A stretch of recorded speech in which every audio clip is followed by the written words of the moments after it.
I've always wanted to write a book about the fifth Earl because I realised it hadn't been written. So as an author, you think, how exciting. And then when Downton Abbey started, I thought, I'm going to write about his wife first. Ancient Egypt, archaeological discoveries, voices of Egyptology, inside museums and excavations. Welcome to Egyptology Now.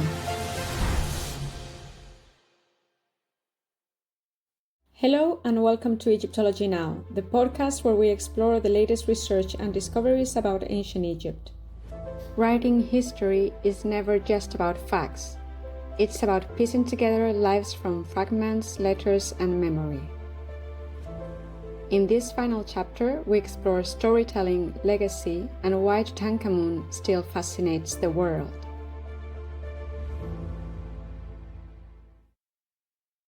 You have written extensively about the fifth Earl.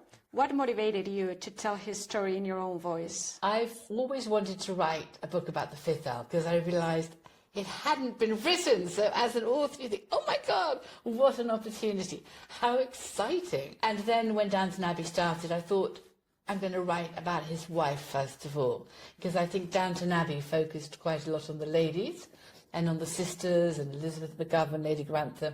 And I thought it was a great opportunity to write about Almina's contribution to other people's lives in World War One. So thus my first book was not the fifth Earl, it was his wife, Lady Almina in the real Downton Abbey. I loved writing the book. It gave me a window into their relationship because I'd found some letters and I wanted to explore their marriage because I think those things are interesting, the human side of everybody, and that informs what you may or may not achieve in your life. So I was very happy to start there, and I'd also organised a trip up the Nile. With Jordan, I went up to take some tourists, and I'd kept diaries as I went, which actually I then found and were very useful because it was all about the smells, the scent, the sand, the sounds. And I love writing and making sure those are in my book. So it's not an academic, dry book. It's one where you turn because you're just listening to the haunting call of the muezzins above all the different rooftops in Cairo or Luxor. So I wanted always to bring that forward. So that was lucky. And then obviously some years later I've come to write The Earl and the Pharaoh, which I think is a much stronger book because it's now following many trips to Egypt, many more conversations with experts and academics, much more reading rather than going into a subject which is so extensive that it's very hard to know where to start. So by good fortune, I've written the books in different orders to what I perhaps imagined. I think The Earl and the Pharaoh is the richer for it. I'm curious about what one needs to write a book about his own family. Maybe in a family like this, there are more records. The personal things of the family are being kept. I guess in a family like this one, there is a significance in keeping a register of what's been done. You find fragments of their lives. Whatever bit you're looking at, it's so frustrating because you then can't find the link. But because they were notable people, they were written about. So that was quite lucky. So you could find a reference which gave you a clue of where to look. So it is always like a treasure trail. But then you find small words, small sentences and letters from Lord Carnarvon's sister to a sister or her husband saying, Almina is madly in love with my brother. I hope he loves her even half as much as she loves him, and they'll be very happy. So you just find those tiny references which are like, oh my God, that's the opening of a window. And you can begin to feel your way into writing with a little bit more certainty. So I would never wish knowingly to write anything which wasn't true because they are real people. But obviously sometimes you're surmising because one key element you can't blooming find, or you find they met somebody because that's recorded in a newspaper, and then you find you can find a biography of the person they met, and there you find the next sentence on the clue. So it is fascinating and such a trail. I worry today because we write less down, and who is going to look through photographs or Instagram to put pieces of the jigsaw together? What you said helped me understand the whole picture. It's not only what they produced or the information your family produced, but that they were written about. So that might give you more information, and you can use that to piece. To just go on another rabbit. Sometimes Yes. you spend ages and it comes and it's a complete waste of time. And other times you suddenly squirrel your way through and you found something that opens up, and it's quite fun. And you need the fun bits too, the kind of edgy bits. And has living at Highclere changed your own perception of ancient Egypt? I knew nothing about ancient Egypt until I married my husband. And until my father-in-law died, I hadn't really focused on it at all. So it was after that, and we were thinking what this house and what the history and the stories might mean to other people. And of course, Tutankhamun comes to the fore. So that was our first focus of understanding and creating the Egyptian exhibition of the cellars. It was my husband who thought this is where we should be going, and he's completely right, quite brilliant.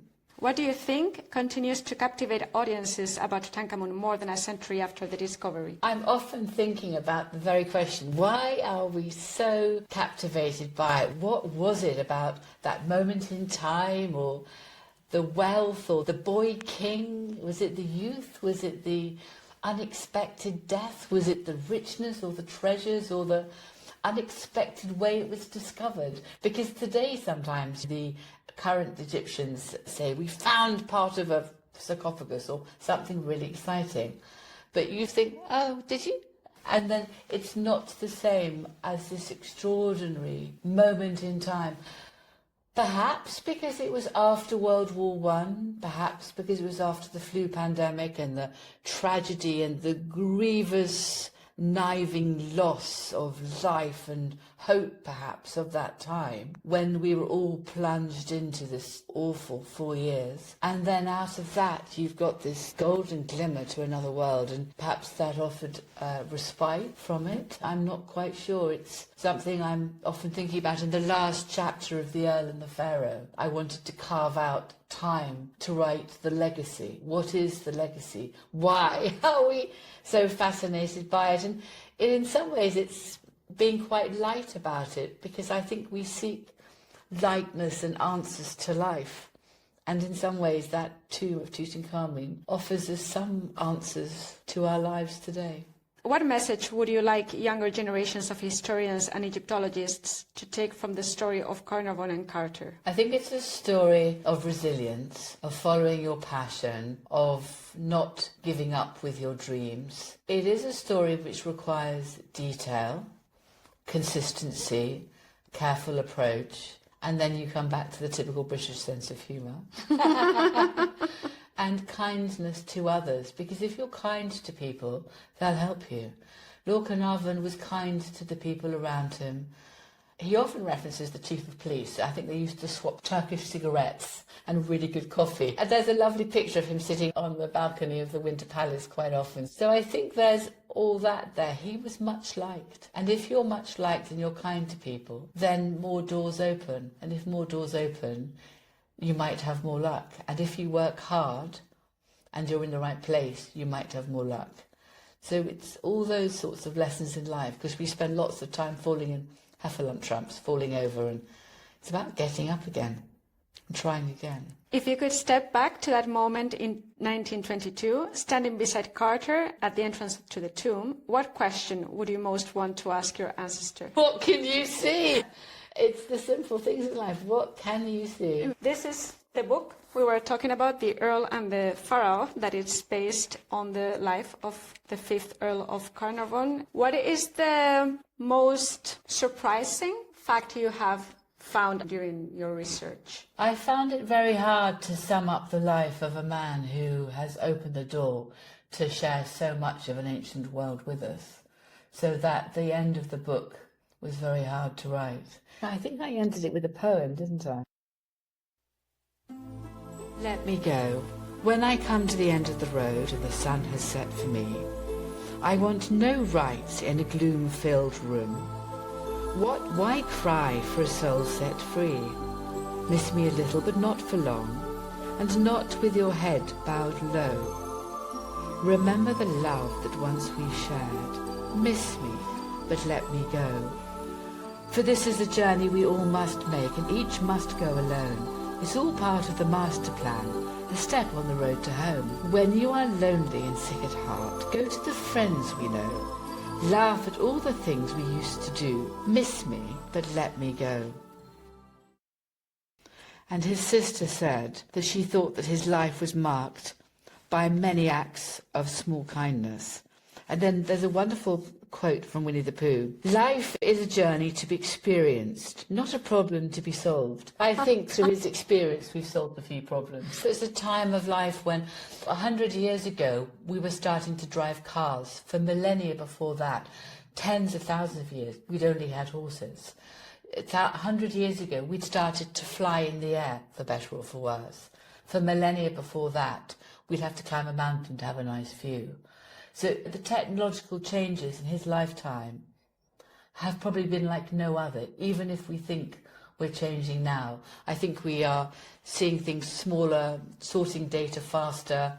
I don't know what we're doing is any better. But anyway, it's an extraordinary time in which he lived, and the way he approached it and tried to embrace new technology. But he still read a lot, and for all the technology of today, the YouTube and the social media, all of which I enjoy, we should not stop reading books. They are so important. So let's not stop reading. And thank you very much for allowing me to be here. It's been a great pleasure, and hopefully I will see you soon. Marvellous, yes, definitely. Thank you so much for coming here. Through letters, fragments, and memory, a life becomes a story, and a story becomes legacy. And perhaps, in the end, history simply asks us, what can you see?